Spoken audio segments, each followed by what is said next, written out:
अस्सलाम वालेकुम, welcome to binary classroom. और आज की इस क्लास में हम लोग टॉपिक पढ़ने वाले हैं engineering system, chapter number 1 introduction to system computer science and entrepreneurship, class 9 का हम लोग न्यू कोर्स स्टडी कर रहे हैं। तो इससे पहले वाली वीडियो में हम लोगों ने इंफॉर्मेशन मैनेजमेंट सिस्टम भी देखा। आज हमने उसका दूसरा किस्म देखना है इंजीनियरिंग सिस्टम। और इस पूरी बुक के जो लेक्चर्स हैं वो आपको प्लेलिस्ट में मिल जाएंगे, चैनल पे भी देख ले, कंप्यूटर साइंस एंड एंटरप्रेन्योरशिप के नाम से होगी, या फिर इसी वीडियो के डिस्क्रिप्शन में भी जाएंगे तो आपको लिंक मिल जाएगा। सो टॉपिक की तरफ बढ़ते हैं। टॉपिक है इंजीनियरिंग सिस्टम। सो इंजीनियरिंग सिस्टम का सवाल कुछ इस तरह से पूछा जाएगा, describe the engineering system with example, के एग्जांपल के साथ इंजीनियरिंग सिस्टम को डिस्क्राइब करें। तो इंजीनियर का लफ्ज तो आप लोगों ने बारहा सुना होगा। कोई ऐसा इंडिविजुअल कोई नई चीज डेवलप करे या कुछ ऐसा इंफ्रास्ट्रक्चर डेवलप करे जो कि एक नॉर्मल पर्सन डेवलप ना कर सके, उसको इंजीनियर बोलते हैं। Engineering system are developed by engineers. जो इंजीनियरिंग सिस्टम्स है वो इंजीनियर्स के जरिए डेवलप किए जाते हैं टू सॉल्व टेक्निकल इशू। और वो कौन से इशू सॉल्व कर रहे होते हैं? टेक्निकल इशू सॉल्व कर रहे होते हैं। और कंप्लीट स्पेसिफिक टास्क या कोई एक स्पेसिफिक टास्क सॉल्व कर रहे होते हैं, कोई प्रॉब्लम है उसको सॉल्व कर रहे होते हैं बेसिकली। अब इंजीनियर्स की कुछ टाइप्स होती है, जैसे कि पहली टाइप है civil engineering system. Civil engineering system कहते हैं ये जो जितना भी कंस्ट्रक्शन रिलेटेड काम होते हैं, ये जो लोग करते हैं, जैसे सड़कें बनाना, फ्लाईओवर्स बनाना, ये जो बड़ी बड़ी बिल्डिंग्स होती हैं वो बनाना, और भी जो कोई निहायत ही खूबसूरत इंफ्रास्ट्रक्चर आप देखते हो, ये सारी चीज जो बनाने का काम है, कंस्ट्रक्शन करने का बेसिकली जो काम है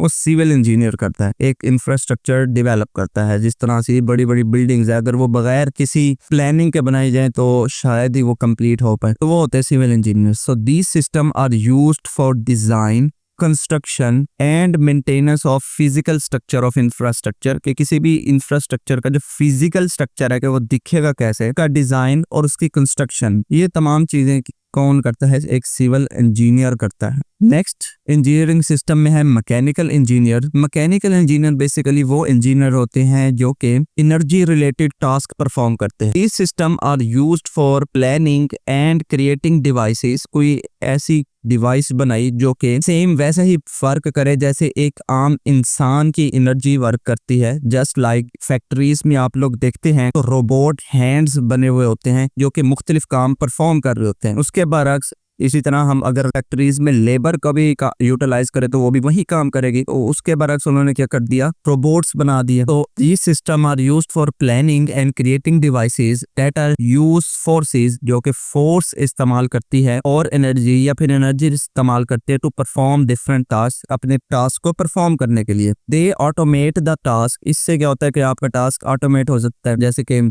अभी मैंने एग्जांपल दी कि फैक्ट्रीज में जो रोबोट हैंड होते हैं, जैसे आप पिक्चर में भी देख लें, सारा जो है एक समझ लीजिए रोबोट हैंड है, जो रोबोट्स खुद से वो काम कर रहे हैं जो एक आम इंसान की लेबर करती है। अब लेबर जो है उसको रेस्ट भी चाहिए होता है, उसका काम भी थोड़ा स्लो होता है, जबकि इसके निस्बत मशीन जो है वो तेजी से उस काम को परफॉर्म करती है बगैर कोई ब्रेक लिए। सो यही मतलब है ऑटोमेट का। They automate the task to reduce human labour. बाकी जो इंसानों की लेबर है उसको कम किया जा सके, उसके बदले जो आगे मशीन काम करे। And increase the production efficiency. जाहिर है ह्यूमन लेबर की जो कॉस्ट है वो भी ज्यादा होती है एज कम्पेयर टू मशीन, क्योंकि एक मशीन जो है वो अगर अच्छी है तो वो कम से कम भी 50 लोगों का काम अकेले कर लेती है। तो जहां आपने 50 लोगों को हायर करना था, वहां आप अपनी फैक्ट्री में एक वो मशीन लगा देते हैं जो वो सारा काम ऑटोमेट कर रही होती है बगैर रुके और बगैर अपनी स्पीड को आहिस्ता किए। बहुत तेजी से काम हो रहा होता है फैक्ट्रीज में। जिन लोगों ने विजिट किया होगा वो देख रहे होंगे वहां पर किस तरह से काम तेजी से चल रहा होता है हर वक्त। उसके बाद सिस्टम है chemical engineering system. Chemical engineering system वो सिस्टम होता है जिसमें कोई ना कोई केमिकल रिएक्शन के बाद कोई ना कोई प्रोडक्ट आपको मिल रहा हो, ठीक है। जिस तरह से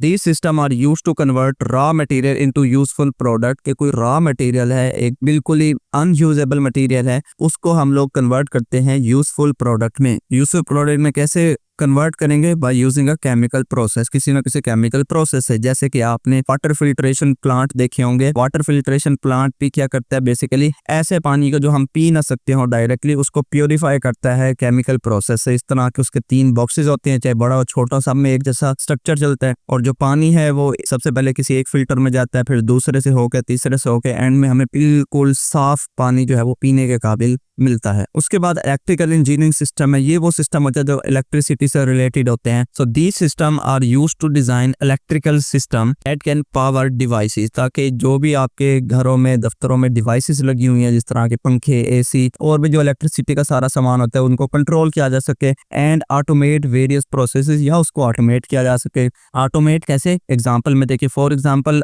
होम ऑटोमेशन नेटवर्क, जैसे कि घरों का ऑटोमेशन नेटवर्क होता है।